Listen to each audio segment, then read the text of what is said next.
Assalamualaikum warahmatullahi wabarakatuh. Perkenalkan, nama saya Gusto Hidor dari kelas Sistem Informasi Reguler 5A. Di sini saya akan mencoba menjelaskan tentang kesimpulan atau intisari utama dari pokok-pokok materi yang sudah dibahas kemarin, yaitu ada materi tentang penyebab masalah dan kebijakan pengembangan sistem informasi. Yang kedua itu ada materi tentang merencanakan dan membuat aktivitas proyek sistem informasi. Dan yang ketiga itu ada materi tentang membuat estimasi perkiraan anggaran proyek sistem informasi. Oke, mulai dari yang pertama dulu. Jadi kesimpulan yang saya ambil dari tugas dan pembahasan materi kemarin yaitu tentang perencanaan dan kebijakan proyek sistem informasi. Kesimpulannya adalah perkembangan sistem informasi sudah ada sejak zaman dahulu, namun tidak sepesat seperti sekarang ini. Majunya pengembangan sistem informasi dipengaruhi oleh canggihnya teknologi yang semakin waktu kian pesat, serta tingginya kebutuhan masyarakat, maka semakin cepat pula sistem informasi itu berkembang. Informasi sangat bermanfaat bagi manusia karena dapat membantu dalam pekerjaan sehari-hari, dan teknologi informasi akan lebih membantu manusia untuk mendapatkan banyak informasi. Walau begitu, setiap pengguna teknologi informasi harus menggunakan teknologi dengan sewajar dan semestinya, dan tidak merugikan pihak manapun. Sebuah informasi yang baik dapat dihasilkan oleh sebuah sistem informasi yang baik pula. Pengembangan sistem informasi berguna untuk meningkatkan kualitas informasi yang dihasilkan. Dengan melakukan pengembangan sistem informasi dapat memperbaiki kesalahan-kesalahan atau problem pada sistem informasi dan dapat menghemat biaya pengeluaran bagi sebuah perusahaan atau organisasi.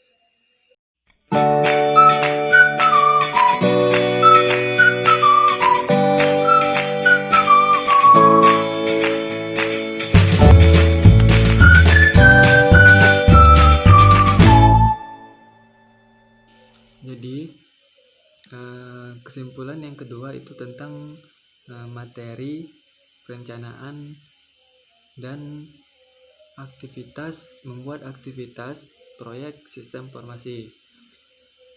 Suatu sistem informasi dapat dikembangkan karena adanya kebijakan dan perencanaan terlebih dahulu. Tanpa adanya perencanaan sistem yang baik, pengembangan sistem tidak akan berjalan sesuai dengan apa yang diharapkan. Tanpa adanya kebijakan pengembangan sistem oleh manajemen puncak, maka pengembangan sistem tidak akan mendapat dukungan dari manajemen puncak tersebut. Salah satu pandangan dari perencanaan proyek dibagi beberapa aktivitas, yaitu menetapkan tujuan, mengidentifikasi perencanaan jadwal, dan membuat rencana pendukung, termasuk yang berkaitan dengan sumber daya manusia, metode komunikasi, dan manajemen risiko. Perencanaan proyek merupakan disiplin untuk menyatakan bagaimana menyelesaikan proyek dalam jangka waktu tertentu, biasanya dengan tahapan yang telah ditetapkan dan sumber daya yang sudah ditunjuk. Sebagai elemen penting dalam manajemen proyek, perencanaan proyek melibatkan pengembangan tindakan dan penjadwalan yang akan membuat proyek bergerak maju dengan konsistennya. Bila dilaksanakan dengan baik, perencanaan proyek juga akan mencakup tanggal target untuk menyelesaikan setiap tindakan. Adapun tujuan dari perencanaan proyek ada 9 yang sudah saya simpulkan. Yang pertama itu ada menjadi standar pengawasan. Jadi perencanaan proyek itu mencocokkan pelaksanaan dengan perencanaannya. Nah, yang kedua itu ada mengetahui kapan pelaksanaan dan selesainya suatu kegiatan. Nah, itu tujuan dari perencanaan proyek. Yang ketiga itu ada mengetahui siapa saja yang terlibat. Yang dimasukkan di sini itu struktur organisasinya, baik kualifikasinya ataupun kuantitasnya. Yang keempat itu mendapatkan kegiatan yang sistematis termasuk biaya dan kualitas pekerjaan. Yang kelima itu meminimalkan kegiatan-kegiatan yang tidak produktif dan menghemat biaya, tenaga, dan waktu. Yang keenam itu ada memberikan gambaran yang menyeluruh mengenai kegiatan pekerjaan. Kemudian yang ketujuh itu menselaraskan dan memadukan beberapa subkegiatan. Yang kedelapan itu ada mendeteksi hambatan atau kesulitan yang bakal ditemui. Dan yang terakhir itu adalah mengarahkan pada pencapaian tujuan. Oke, sekian itu penjelasan untuk materi yang kedua.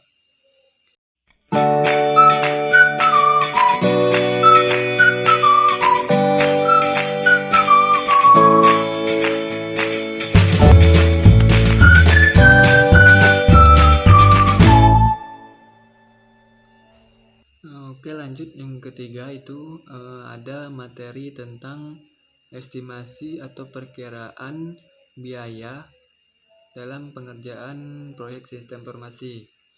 Jadi kesimpulannya yaitu estimasi sendiri itu memiliki arti yaitu perkiraan atau penilaian. Perkiraan atau penilaian ini merupakan salah satu proses yang dilakukan dalam perencanaan sebuah proyek. Estimasi dalam perencanaan sebuah proyek dilakukan dalam dua fase, yaitu fase definisi dan setelah fase analis. Pembuat proyek harus memeriksa ulang estimasi untuk disesuaikan dengan rencana akhir proyek nanti. Kemudian, estimasi tidak boleh dilakukan secara berlebihan karena ini akan mempengaruhi waktu pengerjaan sebuah proyek menjadi tertunda. Estimasi tidak boleh dilakukan secara berlebihan karena ini akan mempengaruhi waktu pengerjaan sebuah proyek menjadi tertunda dalam jangka waktu yang cukup lama dan menyebabkan keterlambatan yang tidak diharapkan. Kemudian ada dua hal yang perlu diperhatikan. Pada saat proyek sedang berjalan, akurasi estimasi harus bisa memperbaiki pengetahuan tentang peningkatan proyek aslinya. Kemudian yang kedua itu pada awal proyek, kebutuhan user merupakan hal yang sangat penting, sehingga pertimbangan tergesa-gesa pada implementasi fisik harus dihindari. Jadi itu adalah dua hal yang perlu diperhatikan dalam membuat sebuah estimasi biaya. Oke, mungkin sekian itu saja yang dapat saya sampaikan. Apabila ada kekurangan, saya mohon maaf. Pada Allah saya mohon ampun. Terima kasih. Wabillahi taufiq wal hidayah. Wassalamualaikum warahmatullahi wabarakatuh.